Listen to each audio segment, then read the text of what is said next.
Have you ever had this moment? Someone speaks to you in English, you understand every word they say, you know exactly what they mean, but then it becomes your turn to answer. And suddenly, your mind goes completely blank.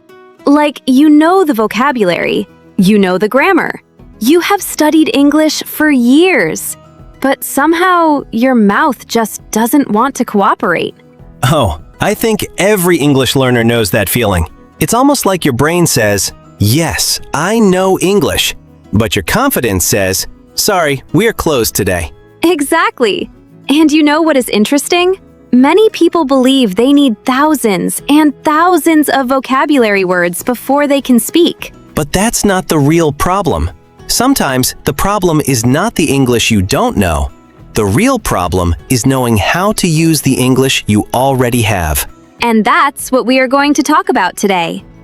No textbook sentences. No robotic answers. No memorized speeches. Just real English, the way people actually communicate. And by the end of this episode, you will learn how to keep a conversation alive, how to respond naturally, and most importantly, how to feel more confident when speaking English. Part 2. Natural Introduction. Alex, I have a question for you. When you meet someone new, what do you think is the hardest part of a conversation? I think the first few seconds are usually the hardest, because everyone knows how to say, hello, how are you? But then, what happens next? Exactly. The conversation reaches that uncomfortable moment. Like, hello, how are you? I'm good, good.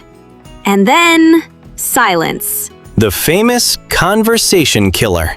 Yes, exactly. And many English learners think, I need a very interesting topic. I need a perfect sentence. I need advanced English. But real conversations don't work like that. You don't need to impress people.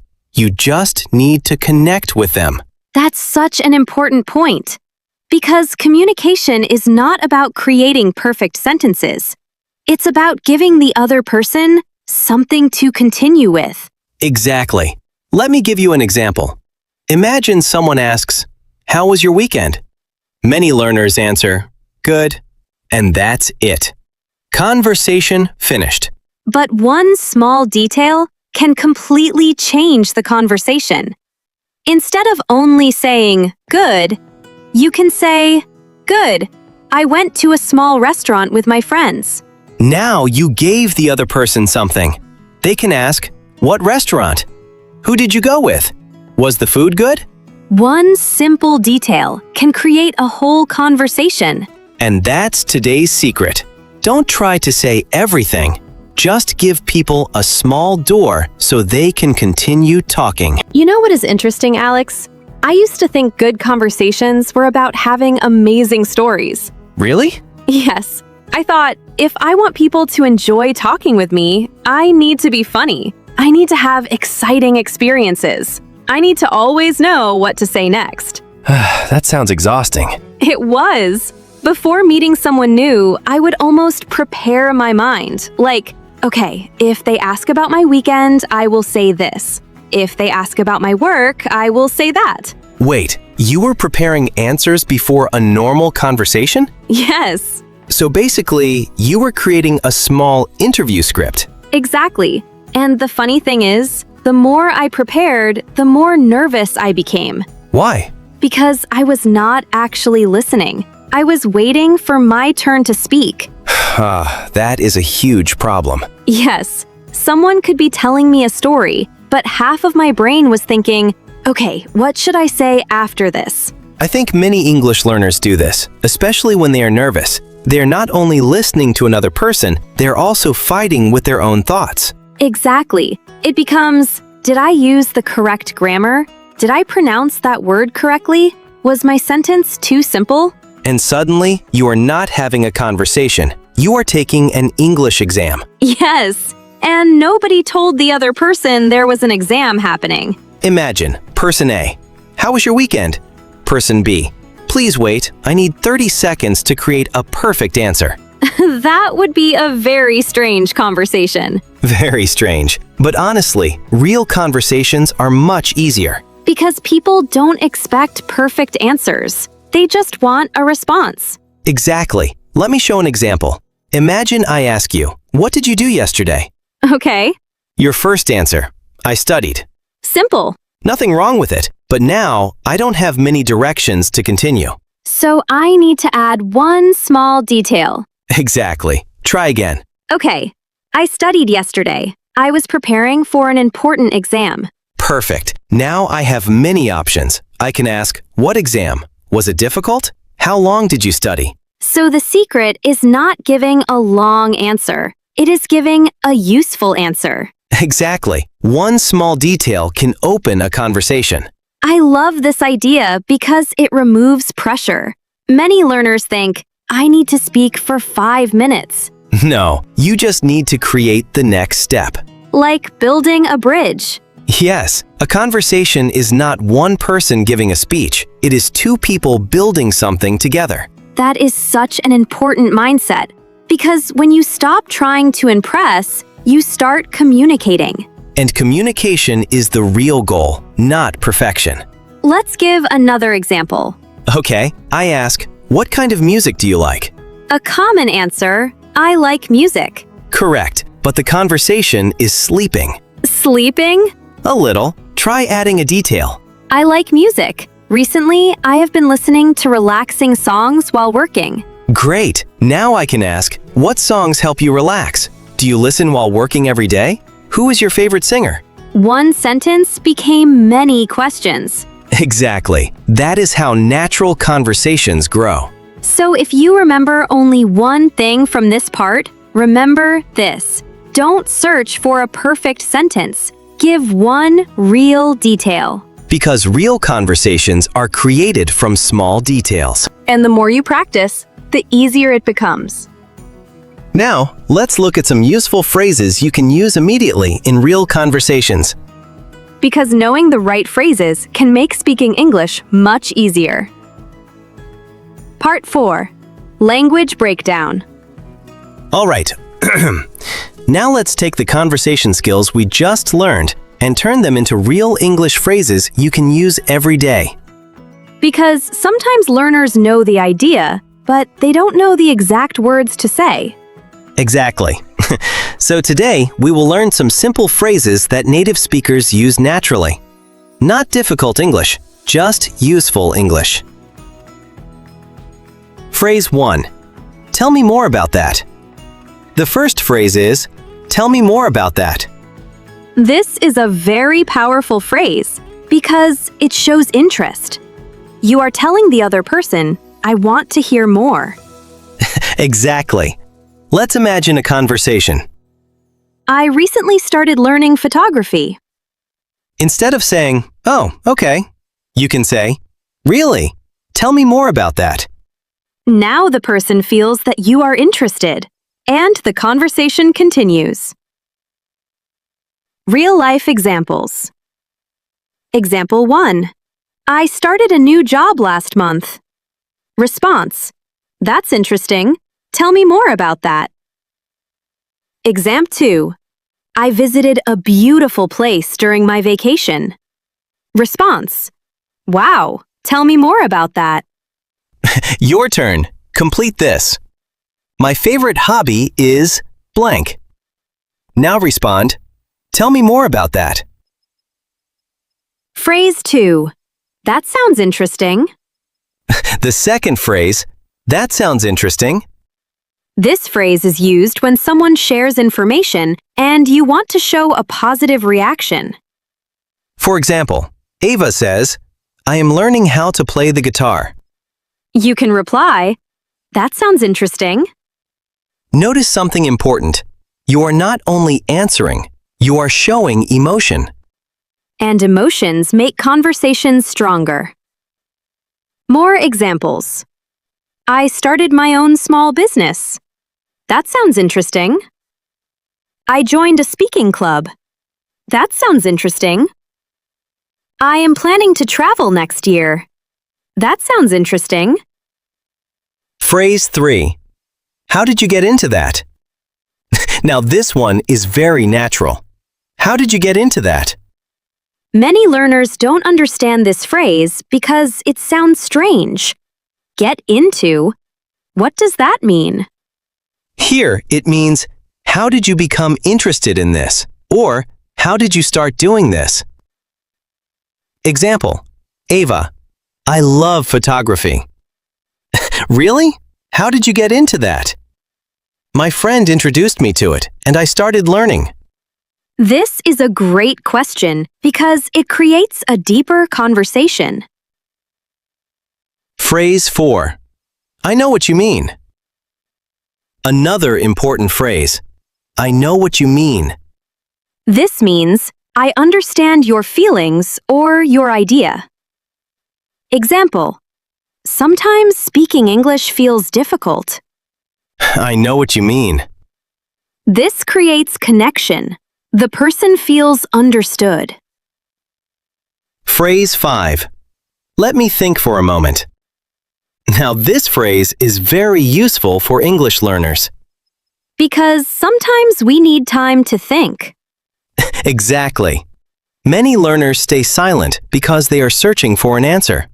Instead, use, let me think for a moment. Example, question, what is your biggest goal? Answer, that's a good question. Let me think for a moment. This gives your brain time and keeps the conversation alive. These 5 phrases are simple, but they can completely change the way you communicate. Because fluent speakers are not always using difficult words. They are using simple words naturally. And now, it's your turn. Let's practice speaking. Part 5. Say it better section. Alex, I think many English learners have a common problem. What problem? They know English, but sometimes their sentences sound too much like a textbook. Exactly. And the good news is, you don't need to learn complicated vocabulary to sound more natural. You just need to learn how people actually say things in real conversations.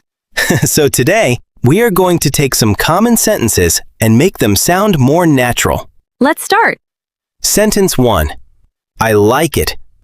This sentence is correct. There's nothing wrong with it. But in real conversations, native speakers often add more feeling. I really like it, or I love it. The difference is emotion. Compare. I like this movie. And I really love this movie. The second one sounds more excited. Example. I watched a new series yesterday. Oh, really? How was it? I really liked it. The story was amazing. Sentence 2. I don't know. This is probably one of the most common answers English learners use. And sometimes it sounds a little short. Not wrong, but we can make it more natural. I'm not sure, or let me think about it. Example. What is the best way to learn English? I'm not sure, but I think daily practice helps. Notice something. The conversation continues. You didn't just stop with, I don't know. Sentence 3. I am very busy. Again, this is correct, but native speakers often use another expression. I've got a lot going on. This phrase means I have many things to do or think about. Example. Can you meet me tomorrow? Sorry, I can't. I've got a lot going on this week. This sounds more conversational. Sentence 4. I am happy to see you. Correct, but in daily conversation, people often say, I'm glad to see you, or it's great to see you. Example, meeting an old friend. Hey, it's great to see you again. Simple words, but they create a warmer feeling. Sentence 5. I want to improve my English. This is actually a very good sentence, but let's make it more natural in conversation. I'm trying to improve my English. Why? Because I'm trying shows that you are currently working on it. Example. Why are you listening to English podcasts? I'm trying to improve my English and become more confident. Quick Natural English Challenge. Now let's test you. We will say the basic sentence, and you try to change it into natural English. Question 1. I don't know. How can you say it naturally? Possible answers. I'm not sure. Let me think about it. Question 2. I am very busy. Possible answer. I've got a lot going on. Question 3. I want to learn English. Possible answer. I'm trying to improve my English. Important lesson. Remember, speaking naturally does not mean using difficult English. It means using simple English in the right way. A fluent speaker is not someone who knows every word.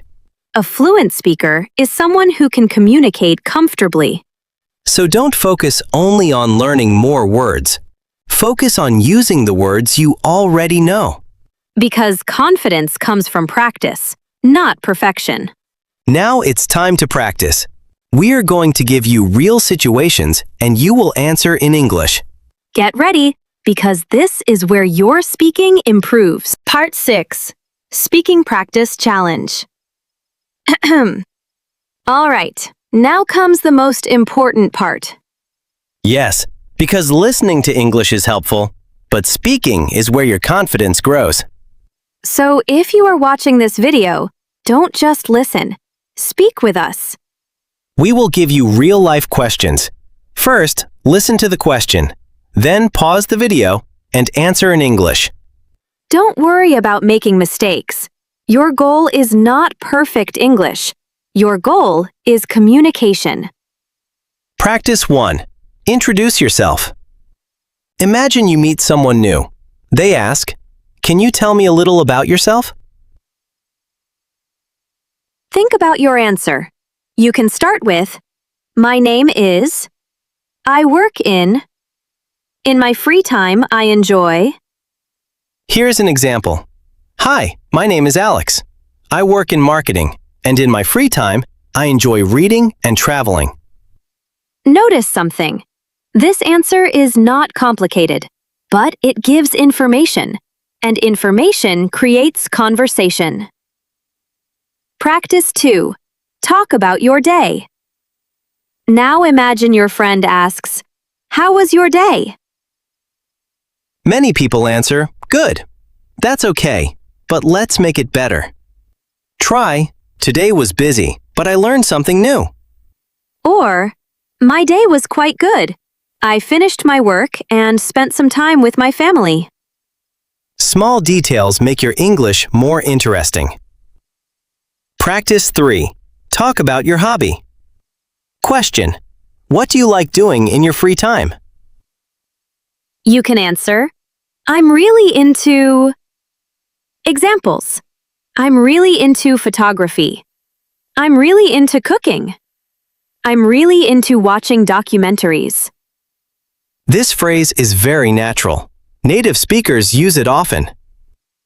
Practice 4. Share your opinion. Now let's practice giving opinions. Question. What do you think about learning English? You can start with, "I think," or, "In my opinion." Example. I think learning English is important because it helps me communicate with more people. Great answer. Simple, clear, and natural. Practice 5. Keeping a conversation going. Now imagine someone tells you, "I traveled to Turkey last year." What can you say? You can ask, really? How was your experience? Or, "That sounds interesting. Tell me more about it." Remember our lesson from earlier. A good conversation is not about giving long speeches. It is about showing interest. Quick speaking challenge. Now we have a challenge for you. Answer this question in English. What is one thing you want to improve about yourself? Here is my example. One thing I want to improve is my communication skills because I want to connect with more people. Now it's your turn. Say your answer out loud. Even if you are alone, practice speaking. Pronunciation practice.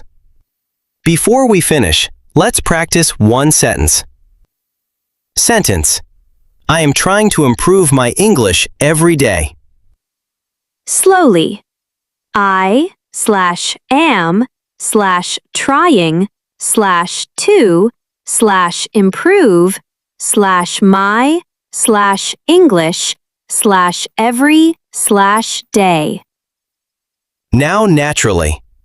I'm trying to improve my English every day. Listen to the connection. Trying to. Not trying to. This small change makes your English sound smoother. Final practice message. If you answered these questions today, you already practiced real English speaking. Remember, you don't become confident and then speak. You speak, and then you become confident. Every sentence you say is practice. Every mistake teaches you something.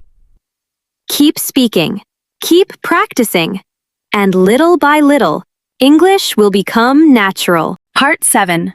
Final confidence. Before we finish today's conversation, I want you to remember something important. Learning English is not about becoming perfect overnight. Exactly. Many learners wait for the perfect moment. They think, first I need more vocabulary. First, my grammar needs to be perfect. First, I need to stop making mistakes. But the truth is, you improve by using English, not by waiting. Think about it. Nobody learned to ride a bicycle by only reading instructions. You have to get on the bicycle. You have to practice. And sometimes you make mistakes. Speaking English is the same. Every sentence you say, every conversation you try, every mistake you make is helping you improve. And remember today's biggest lesson. Don't try to create a perfect speech. Create a connection. Give one detail. Ask one question. Show interest. Because a great conversation doesn't start with difficult English. It starts with a simple sentence. Maybe today your sentence is, "Hi, my name is Ali." Maybe tomorrow it becomes, "I enjoy learning new things because it helps me grow." And one day you will look back and realize, wow, I can actually communicate in English. Now it's your turn. We want you to practice. Answer this question in the comments. What is one thing you enjoy doing in your free time? You can start your answer like this. I enjoy, or I'm really into. For example, I enjoy reading books because it helps me relax. Now write your own sentence. Don't worry about mistakes. Practice is how you improve. If you enjoyed learning English through real conversation, subscribe to Speak English With podcast. Because here, we don't just learn English. We practice it. We build confidence. And we help you speak naturally, one conversation at a time. Thank you for watching. Keep practicing, and remember, Next time, we are going to practice something many learners struggle with. how to answer the question, "Tell me about yourself." Because your first introduction can change the whole conversation.